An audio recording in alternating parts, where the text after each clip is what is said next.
So I owe Lions fans an apology. Your team is still terrible, there's no way around it, but I didn't realize you guys didn't have the longest streak without a playoff win. That would actually go to the Bengals. Now, I actually kind of like the Bengals. I like a lot of their players. They got a lot of young talent. They have a more promising roster right now for sure than the Lions do. But the Bengals haven't won a playoff game in 31 years. Look, if you combine the Lions and the Bengals playoff droughts together, my dad wasn't even born yet. On the other note, Sony Michel just got traded to the Rams. I like that a lot. I think it's the best of both worlds. New England doesn't need to have 12 running backs. Sony Michel goes over to the Rams. He can help Darrell Henderson in Cam Akers' absence. Makes sense to me. Plus, I kind of know a little bit more about Sony than the average running back because I've watched so many Nick Chubb highlights in college that I've seen a ton of Sony. Because they're the 1-2 at Georgia, and they were really, really good too. Kind of pointed out, Sony was a huge receiving back at Georgia. So if Matt Stafford uses that to his fullest potential, the Rams might have actually just gotten better. I don't know, crazy world, a lot of stuff going on in the NFL still, but I'm all for it.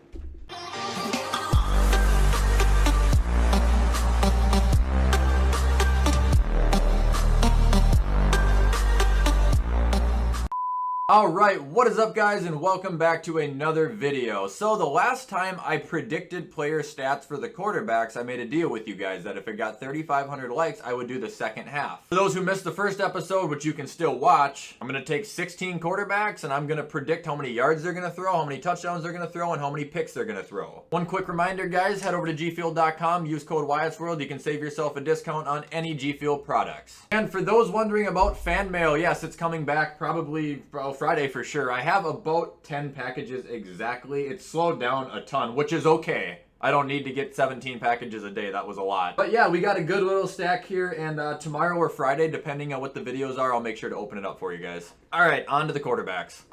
Alright, so starting off this list, we've got Russell Wilson. Dude, I don't see him changing like a ton at all. His team hasn't really changed. Their scheme hasn't really changed. It's not bad because Russ has never been bad. I don't see him fluctuating a ton. I see him kind of remaining the same. This year I got Russell Wilson throwing for 4,100 yards, 35 touchdowns, and 9 interceptions. And those are really good numbers. I'm just saying, very similar to what Russ has been putting up. And I just don't see it really changing.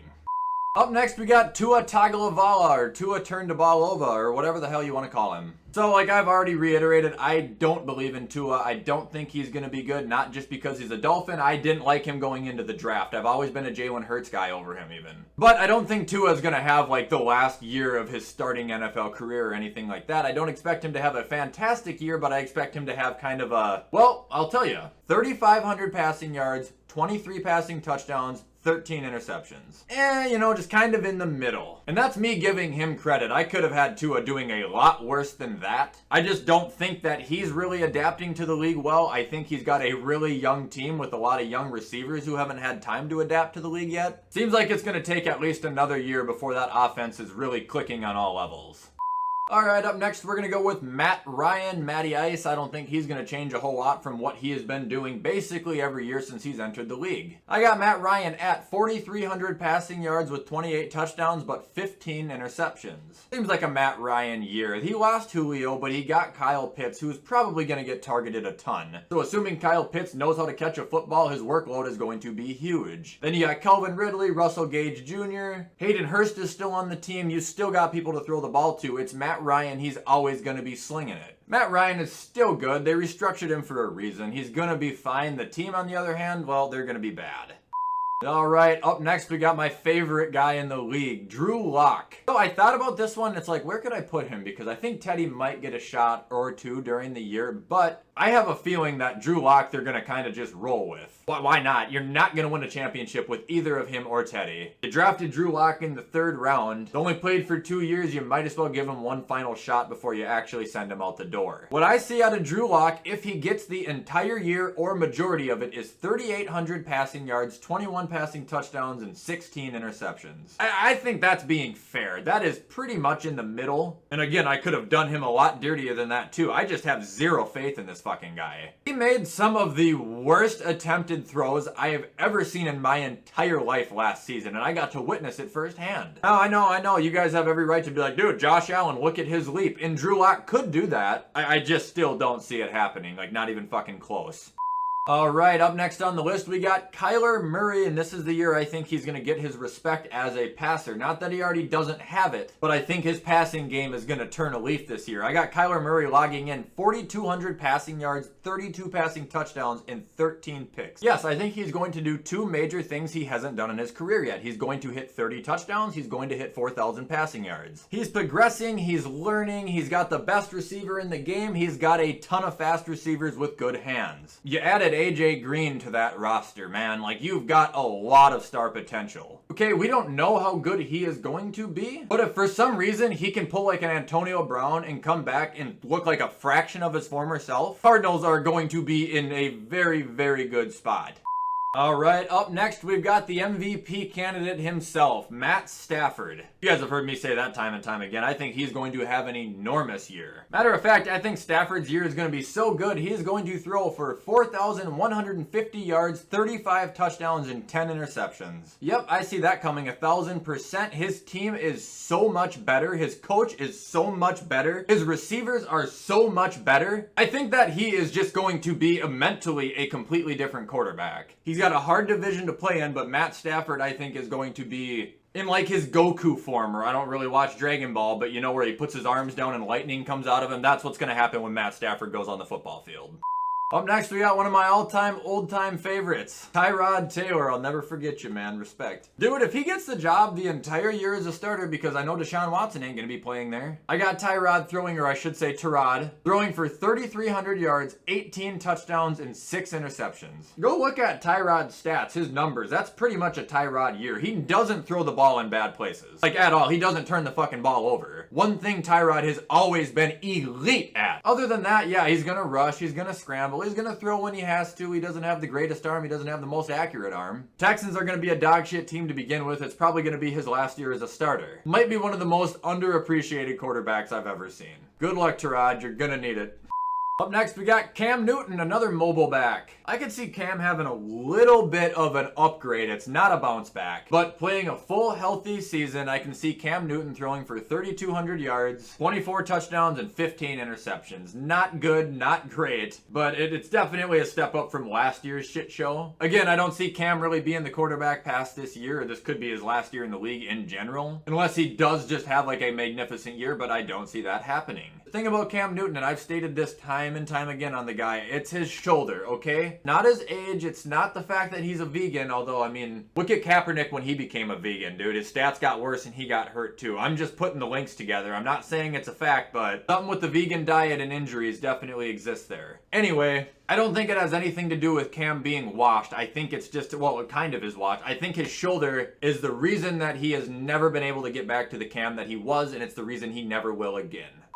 All right, up next on this list, we have Ryan Tannehill, and I actually have him having a very similar season to last year. Yeah, I know he has Julio Jones now, but Henry is still going to get a ton of work. Julio doesn't really score a lot of touchdowns, at least he didn't in Atlanta, and he's like 32, 33 years old, meaning he's going to get hurt once or twice this season, probably leaving Tannehill with only A.J. Brown. So in the event that that does happen, Derrick Henry is just going to get even more work. Not that A.J. Brown is bad, but he's going to have the entire secondary hanging on his fucking waistband. Regardless, I have Ryan Tannehill throwing for 3,900 yards, 32 touchdowns, and 9 interceptions. Very good, very accurate, the best he's going to be able to do. If you guys can't tell, yes, I'm starting to like Ryan Tannehill more and more as the days go on. He is good. He's really, really good. He's smart. He's quick too. And he's accurate. What more could you need? All right, up next we've got Andy Dalton. I have Andy Dalton throwing for 1,500 yards, 6 touchdowns, and 4 interceptions, losing his job probably week 4 or 5. Nobody wants to see him play. His own parents don't want to see him play. Good God Almighty, get Andy Dalton out of Soldier Field. He looks like shit. He looks like dog shit. Man, Justin's gonna be a good kid. He's gonna have a great career, but this is my time, all right?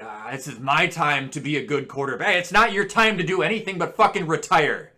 All right, moving on to the reigning defending MVP of the league, Aaron Rodgers. I have him throwing for 4,300 yards, 44 touchdowns, and 8 interceptions. That might seem ridiculous to some people, but I don't. Aaron Rodgers is the best quarterback I've ever seen in my entire life. You can argue Mahomes and say he's better, whatever. Like, Mahomes probably is better, But last year he wasn't better than Rodgers. A matter of fact, nobody was. And I don't think it's ridiculous for me to say the stat line I said for him because he's got the same goddamn team he had last year, except he added Randall Cobb, who I know isn't a huge signing, but he knows Green Bay, he knows the playbook, and Aaron Rodgers, this is the most important thing, Aaron Rodgers trusts him. Meaning Aaron Rodgers is going to throw the ball to him, meaning if Aaron Rodgers throws the ball, that ball is going to go exactly where it should be because Aaron Rodgers is a fucking mercenary. Aaron's going to be slinging the gun.